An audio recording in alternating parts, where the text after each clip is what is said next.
You will always be a parasite living off your mother in your parents' house. As the eldest son, I will take over the management of the company. Get your things together and get out of here. Living off your parents at your age. I can't believe it. Live a more independent life. After my father passed away, my brother and his wife yelled at me. Furthermore, my brother's wife threw water on me from a cup and laughed loudly. Although they don't know, how dare they treat me this way? I am the designated successor of the company, even before my father's funeral has ended. I can't take it anymore. There's no reason for me to be insulted so unreasonably. I will not let this go. I have vowed to sever ties with these two and retaliate against them by any means necessary. My name is Brenda. I am a 35-year-old company employee living at home while supporting my mother, who overcame a serious illness. I lead a busy life. I had a faint hope of getting married by 28 and having children by 30, but now that I have missed my chance to marry, I have decided never to marry and have become a strong woman living alone. What I look forward to is enjoying a parfait with my mother at a new cafe nearby on the weekends. Mom, shall we go to the cave this weekend? I heard from the neighbors that they have a new strawberry parfait. Don't you want to try it? That sounds delicious. Let's go. I'm looking forward to it. It seems that my mother also enjoys going out with me. Weekdays are so busy that there is no time to rest, but having something to look forward to is what keeps me going. Then it's decided we have to do our best until Saturday, and Mom, don't overdo it. My mother underwent heart surgery 3 years ago. At one point, we even prepared for a sad farewell due to a life expectancy announcement, but she has recovered at an astonishing rate and is still with us today. She goes to the hospital every 2 weeks for regular checkups and treatments. Although she takes a lot of medication daily, she's been able to live healthfully by making exercise a habit. Brenda, thank you so much. Because of you, I've been able to stay healthy. I thought it was all over at that time, but I'm really glad I worked hard on the treatment. She usually has to restrict her diet, but once a month, the doctor allows her to enjoy whatever she likes. My mother looks forward to using this opportunity for outings with me. You might think it's odd for a 35-year-old still living at home to enjoy outings with her mother, but I am very happy now, and it's precious time for me. My father isn't very talkative, but he always seems to enjoy listening to our conversations. The exchanges between you and Brenda are like a comedy sketch. It's entertaining to listen to. We're just enjoying some girl talk. Why would it be a comedy sketch? My father runs a company and works hard, so he returns home exhausted every day.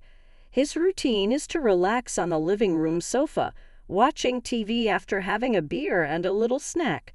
Currently, he delegates some of the work to employees, and it seems he doesn't have as much physical strain as before. But he used to handle everything by himself. I am proud of my father, who works hard for our family every day. However, recently he has had some days when he's not feeling well. It wouldn't be surprising if he named a successor due to his age, but for some reason, he is reluctant to do so. Hey, Dad, don't you plan to let Philip take over the company? You seem pretty exhausted, don't you? I have an older brother, Philip, who is 2 years older than me. I've always thought it would be better for my father to hand over the company to someone else. I will never let Philip take over. I'd rather hand it over to someone else than give it to him. Okay, I understand. Originally, my father and my brother didn't get along well, and they have been clashing frequently since my brother became an adult. It seems that their relationship hasn't improved even now. If I let him manage the company, it would be ruined within a month.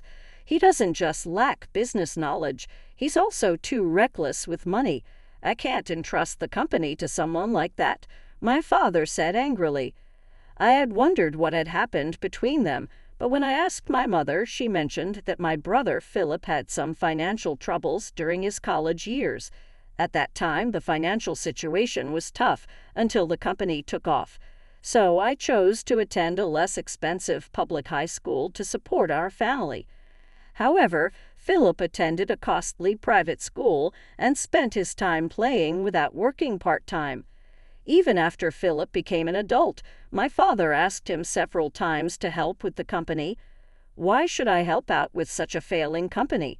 You started it because you liked it, so deal with it yourself," he would say. Moreover, Philip repeatedly used the company's money for his nightlife, eventually becoming uncontrollable. It seems my parents didn't want to show me their struggles and had kept quiet about my brother's issues for a long time. I wondered why Philip became so selfish. We were raised the same way, and we didn't spoil them in particular. My mother said sadly, "Indeed, Philip was always full of complaints and sarcasm and had a narrow-minded personality." This year, Philip, now 37, is set to marry his girlfriend, who is 7 years younger than him, after a long relationship. Just a week ago, I received a call from him saying he would come to greet us. However, he called me instead of our parents. Next week, I'm bringing my girlfriend over. It's a visit with the intention of marriage, so I can't invite her to a messy house. Make sure to tell Dad and Mom to prepare for hosting us and tidy up," he said. "Why are you telling me this? Why don't you talk to them directly?" I asked. I didn't quite understand Philip's motive, and his way of speaking was as unpleasant as ever. It didn't sit right with me to relay this, but to avoid a sudden visit without our parents knowing, I decided to tell them. "Philip is getting married. He's coming next weekend with her for the greetings, so we should clean the rooms and prepare to host them." He should have said it himself instead of asking me. His character hasn't changed a bit, I told them. My parents sighed heavily and were silent for a while. However, they hoped that if the marriage went well, Philip might visit less frequently and spend less money. "Let's make sure to handle this greeting properly as if it were the last," my father said with determination. The weekend arrived, and my brother Philip brought his fiancée to our family home. "It's been a while. Sorry I couldn't get in touch sooner. I think Brenda told you, but I'm getting married to my girlfriend." "Nice to meet you. I'm Holly. Please remember me." Is this a greeting to someone she's meeting for the first time? Is she sane? Is she mocking us? Following my brother, his fiancée, Holly introduced herself in a miniskirt and heavy makeup, greeting us with a smug attitude and a smirk. The situation was hardly appropriate for a marriage introduction, and while our family was stunned, Philip seemed completely unconcerned about her, making them a matching pair in a way. Amid the tense atmosphere, my mother tried to lighten the mood by asking Holly, "Do you work somewhere?" which only made Holly angry. "What work? I'm not working right now, but is there a problem? I aim to be a housewife and have no intention of working after marriage, so I won't be helping out at your company." Despite no one in the family having mentioned my father's company, she provocatively threw that out. Her words clearly injured my parents and me, but we decided not to stoop to their level and silently endured the situation. After they left, we discussed our feelings thoroughly. What on earth was his fiancée thinking? She spoke as if she was looking down on my father's company. What does he see in such a rude and presumptuous woman? It's really terrible. Are all people these days like that? I'd rather not deal with her if possible. "Of course not, Mom. Don't lump us together with her," I said. That evening, the topic of my brother and his fiancée dominated our dinner conversation. The three of us agreed to keep our distance from Philip and his future wife as much as possible. Later, Philip contacted us again. It seems that things are progressing smoothly towards the marriage, but they plan to register the marriage first and decide on the wedding ceremony later. Make sure to tell Dad and Mom to prepare a wedding gift early. You're a working adult, so I'm counting on you, my brother said, even pressing me for a wedding gift. To avoid any complaints later, I wrapped a gift amount larger than usual and handed it directly to Philip. Later, I received a thank you call from his fiancée, Holly, but it was clear she was eating during the conversation. Thank you for the gift. I thought your father's company was about to go out of business, so I'm lucky to have received this gift money, she said. What do you mean by going out of business? My father's company has about 30 employees and is operating without any problems, I retorted, but Holly just laughed mockingly. Unsatisfied with her response, I hurriedly ended the call. Her disrespectful remarks felt like an insult to my father and made me very sad. A month later, an unexpected event occurred in our family. I had taken a day off to accompany my mother to the hospital when our rarely used home phone rang that morning. We were even considering canceling the landline service since we hardly used it anymore, so the sudden ring startled me. "Hello," I answered. It was an employee from my father's company on the line. The voice was very disturbed and trembling. "Something terrible has happened." The president suddenly clutched his chest and collapsed. "We've called an ambulance, and he's being transported to the hospital now. Could the family please head to the hospital?" My mother, who was preparing for her regular checkup, noticed me pale with the receiver in hand and immediately grasped the situation. "Brenda, what happened? Is everything okay?" "Dad collapsed and has been taken to the hospital by ambulance. We need to hurry, Mom." We decided to take a taxi to the hospital. On the way, we were overwhelmed with anxiety, but continued to pray for my father's safety. Upon arriving at the hospital and rushing to the reception, we mentioned my father's name and were immediately directed to the emergency department. Soon, a stern-faced nurse arrived and said, "Please come this way to the room." She led us to the hospital room, and with trembling hands, I opened the door. There lay my father, who had already passed away. As my mother and I stood in stunned silence, the doctor explained the situation. At the time of transport, when the ambulance arrived, he was in cardiac arrest. We tried resuscitation to the best of our abilities, but he never regained consciousness. Unfortunately, this was the result. I'm very sorry. Your father suffered an acute myocardial infarction, and nothing more could have been done. The suddenness of it all made it difficult for us to accept reality, but seeing my father's peaceful face, I remembered how he had worked tirelessly for us every day. It felt like he might finally be able to rest, which brought me a slight sense of relief. I had informed my brother about the situation on our way to the hospital. "I'm at work and can't just leave like you can. It's probably nothing serious, so don't make such a big deal out of it," he responded coldly before abruptly hanging up.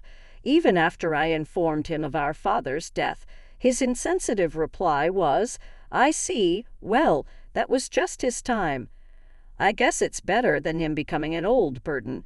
It was hard to believe he was part of the same family. I felt a deep contempt for my brother while my mother and I were engulfed in sorrow.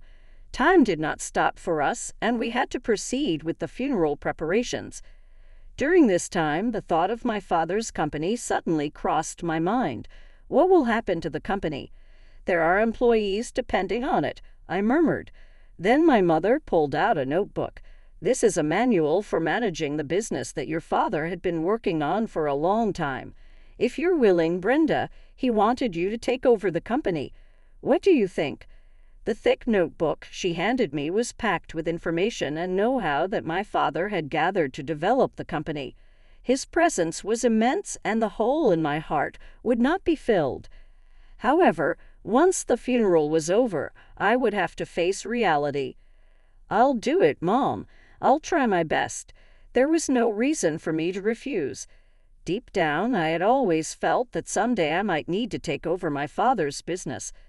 The funeral was scheduled for the following day. At the funeral, my brother and his wife made an unbelievable statement. "Hey, Brenda, how long do you plan to mooch off our parents and live at home?"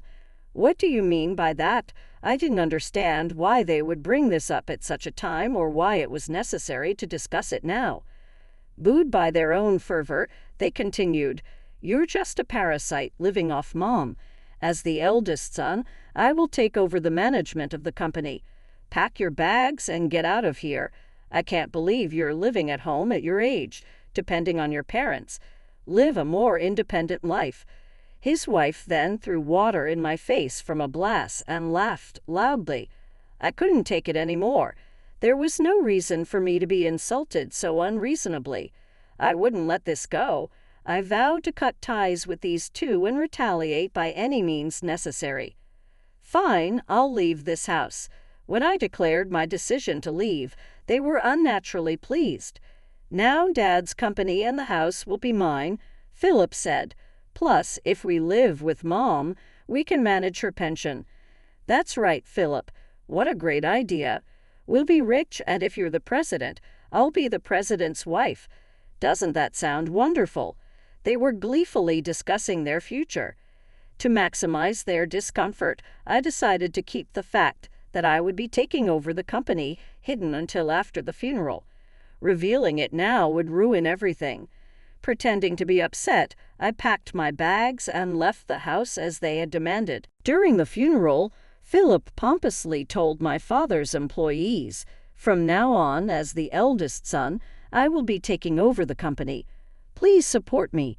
Even as everyone was mourning my father's passing, Philip continued with such remarks, completely ignoring the mood of the gathering. "He's hopeless," my mother sighed, dismayed. Only my foolish brother and his wife remained unaware of the entire truth. Even after the funeral ended smoothly, the busy days continued with various administrative tasks. During this time, I noticed over 100 missed calls and messages left on my answering machine from my brother. I decided to answer the next call. "Hey, what the hell did you do?" "When I went to Dad's company, they told me the next president is his daughter. I haven't heard anything about this. I am the president. I even quit my job at the other company." My brother ranted, his statements disjointed and showing he didn't understand the situation he was in. He had excitedly gone to the company to introduce himself as the new president, only to be coldly received and dismissed by all the employees. "How could Dad leave his precious company to someone like you, who only thinks about himself? I heard you and your wife are deep in gambling debts." "What? How do you know that?" "I haven't told anyone," I replied, surprised. In reality, when I resigned from my previous job, I had mentioned taking over my father's company. My former boss had advised me to do a background check on my sibling. When you have a sibling, it's a good idea to do a background check. There's often trouble involving money, he had said. At first, I didn't understand what he meant, but just to be safe, I investigated my brother and his wife. I discovered they were swamped in gambling debts. "I had you and your wife investigated. How were you planning to repay those mounting debts? Were you planning to use the money Dad left behind? Is that why you wanted to kick me out and move back home? It's shockingly short-sighted. The debts, including those of your wife, had piled up to the point of no return. But I would never allow you to count on Dad's estate. It's already decided that I will take over Dad's company. That was his last wish. The lawyer will soon confirm the will, but I don't think there will be a single penny left for you guys." "That's a lie." Through the phone, I could sense my brother's panic, and I silently celebrated in my heart. Then the call was passed to my sister-in-law, who lashed out at me in anger. "Listen here, your brother is suffering, so as his sister, you should help him. You have no heart. You're the worst." I could have retorted in kind, but it would have been a waste of time, so I chose to ignore her. "Please pay back the debts you created yourselves. It's irrelevant to me and my mother, so please don't contact us again. Your remaining options are to work hard and pay off the debt or declare bankruptcy. Good luck. Goodbye." "Wait a minute. Listen to me until the end." I could hear her screaming from the handset, but I hung up the phone. They would now be chased by debt repayment and likely live in poverty for the rest of their lives. It was a fitting consequence for relying on my father's money and not valuing family. If they suffered even a bit as a couple, it would serve them right. Subsequent messages were left on my answering machine a few times. Currently, my brother and his wife have started working at a new factory, but their marital strife continues daily, and it seems a divorce is imminent. I do not want them to interfere in any way as I work to grow the company, so I intend to completely cut ties with them. Thus, my plan for revenge was successfully completed, leaving me with a sense of refreshing closure.